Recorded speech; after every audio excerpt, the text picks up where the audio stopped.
Hi everyone, welcome back to another episode of What the Haul. Everything almost came tumbling down, but you know what? It's a new month. Let's do the new ends.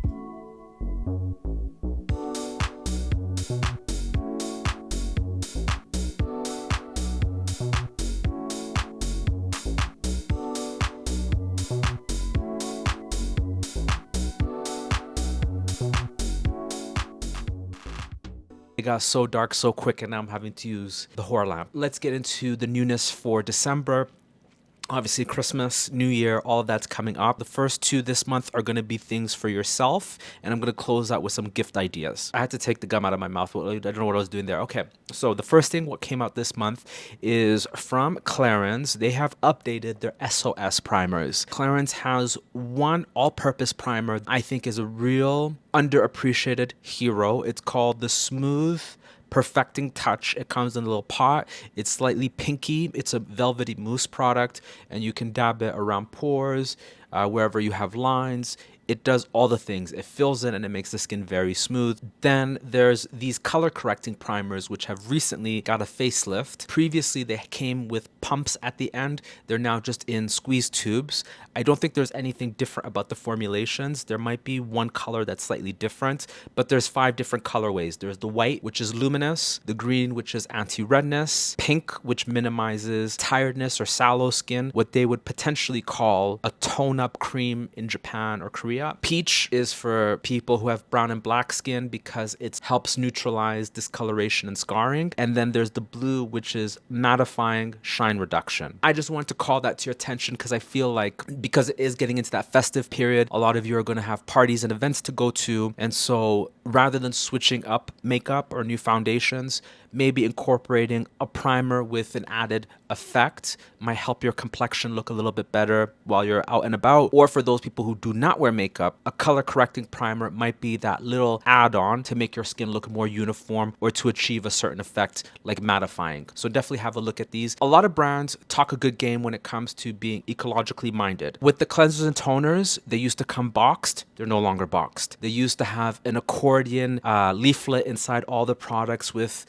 18 different languages worth of directions. Now you just get like QR codes at the back of some of your products instead of having that leaflet. And now with these new primers, having taken away the pump, and I love a good pump, that's an example of them minimizing the amount of waste they're creating in terms of their products. So I don't want to, toot their horn too much, but this is progress. This is an example of a brand that's serious, potentially, about their ecological footprint. The next thing that I wanted to bring to your attention, and this is a fragrance one. So at Vuitton, they've come out with a new scent called Myriad. And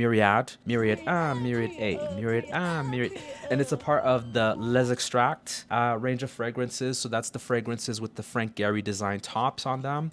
I got the fragrance card, right? And when I first smelt it, I thought it was absolutely rank. And unfortunately, when I've gone to the Vuitton store and smelt the fragrances, I'm not a huge fan of their fragrances overall, but in particular, the Les Extracts scents, I don't think I was impressed by any one of them. And this, of all of them, this is the newest. It's supposed to be an amber woody fragrance, starting with saffron, Bulgarian rose, grass rose, Assam oud, cacao, ambrette, and white musk at the very bottom. I'm smelling the mic when I'm meant to be smelling the card. So what I noticed about this is, like I said, I sprayed the card and I thought this was absolutely abhorrent. You couldn't pay me to wear this fragrance. And throughout the day, I was smelling the card, and it was just as bad as ever. Then the next day, I'm going in and out of the apartment. I'm every so often, I would walk past the kitchen island, and I'd be like, what is that scent? Something smells really good, and I'd be smelling myself, smelling my sweaters. I'm like, is that me? And then finally, I picked up on the fact that I left this card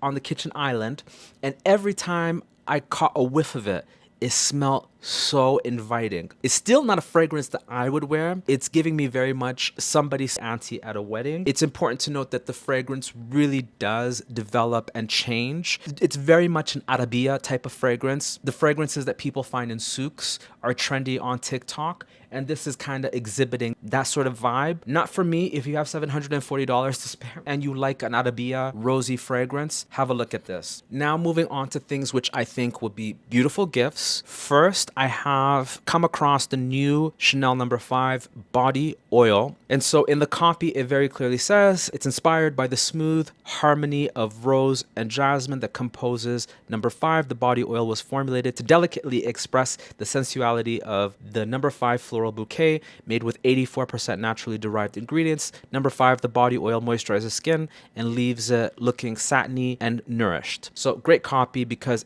texture-wise, it was very nice. I did like the way it felt. It wasn't too much of a dry oil. You know me, I don't like a dry oil. The second thing to note is in terms of the fragrance, we know number 5 is like the world's best-selling scent. It sells a bottle every second somewhere in the world. Some crazy statistic, right? I found the fragrance of this to be closer to the Eau Premiere than the original number 5. If you have that person, and I'm sure lots of you do have a family member who does wear number 5 and probably has been for decades, this I think is a beautiful gift. It is expensive at $148, but this is a humongous 250 ml bottle. So this is going to last ages. I think this would be a wicked gift. And then lastly, this is from a brand that was always on my periphery, and I never really was too invested in what they were doing until nightclubbing.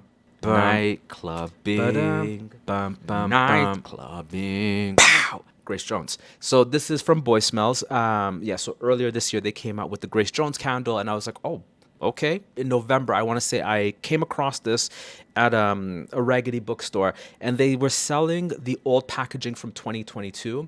The fragrances were very nice, but the packaging from last year was uninspired. It was very mundane. It was just very Christmas, but the smells were very good and the names were very enticing. I went over to Simon's and they have some of the Boy Smells products and they were selling the new holiday packaging. And so for Christmas 23, there's either a votive pack, which is 3 minis, or you can get each candle in the large format. I don't remember prices, but I'm confident that this brand is nowhere near as intimidating as a Diptyque or a Sieur Trudon. Still pricey, but definitely more accessible to the masses. Although I haven't purchased any, reviews online are quite good. People seem to be fond of this brand. For the holiday 2023 range, there are 3 scents. First is Insensorial, which is a spicy woody fragrance, and that's the one that comes in the brass vessel. Spiritus, which is woody and botanical, that's the one in silver, and that's a new scent. And then the one that I love is called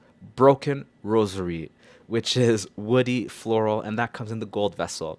And that one is a combination of rose notes and all sorts of woody elements. It's beautiful. It's a wicked, wicked fragrance. As a host gift, I like giving people soap. I like giving people candles because they're not too personal. I don't think people are as fussy as we make out. Or if you are going to be having people over, if you're going to be hosting events, this would be something really nice to have around the house. Circling back to the packaging for this year, because everything is metallic and the labeling on the boxes, it's like this hammered gold motif. It's so cool. It's not overtly Christmas, but it's still very festive, still very decorative. I think they really nailed the holiday theme and still made it universal enough that you could present this as a housewarming gift in January, or you could give this to somebody as a birthday present for December. You know, I think they're also stocked on Essence and the Bay, but the Bay doesn't have the holiday range. So definitely have a look at Simon's for my fellow Canadians, or the Boy Smells website because they do have a DTC. That's a roundup of all the new ins for December. And just before I close this episode out, close the laptop. But in recording this episode, something just suddenly hit me. I have recorded a new in episode every single month this year. I have released them at all sorts of janky days of the week.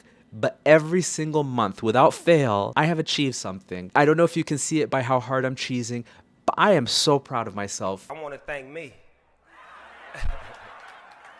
I want to thank me for believing in me.